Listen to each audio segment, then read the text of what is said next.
Here's an update to the Heathrow didn't stamp our passports video. If you don't know what I'm talking about, go back and watch the other video. We flew from the US to London a couple weeks ago.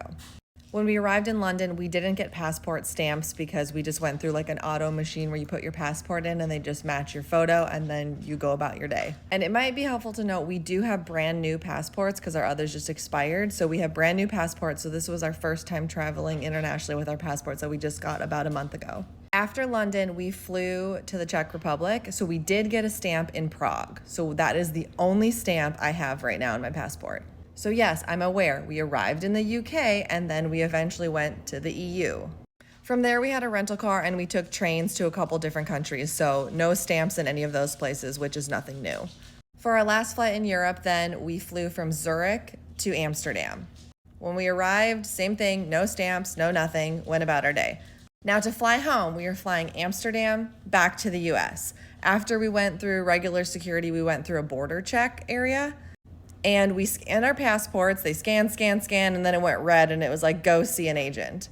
So I go over to the agent, hand him my passport. He just starts flipping through it. Obviously, I only have my Prague stamp. And so he says to me, and this is important because everyone's getting confused and calling me a liar that I don't know the difference between the EU and the UK, whatever. He said, is Prague your entry into Europe? He didn't say the EU, he said Europe, the continent of Europe. And so I said, no, we entered in through London. To which he responded, then why don't you have a stamp from London?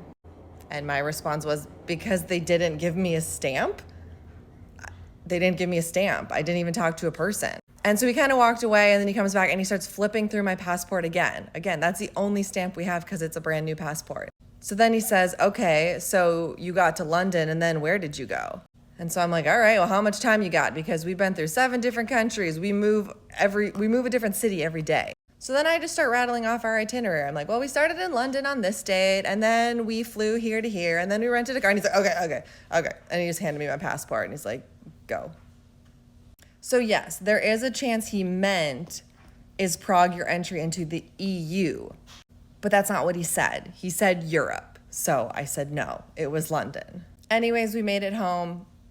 I don't know what happens if you would just go in and out of London and you don't have a stamp. I'm assuming they don't care because they know they don't give you a stamp and you're leaving from the same place. But I don't know why border checks at other countries are asking different questions and why no one's on the same page of who gets a stamp and when there should be a stamp and when there shouldn't be a stamp. My guess is half of it is just to quiz you to make sure you're being truthful about where you're traveling, when you're traveling, and all of that. But there's a story. We made it home.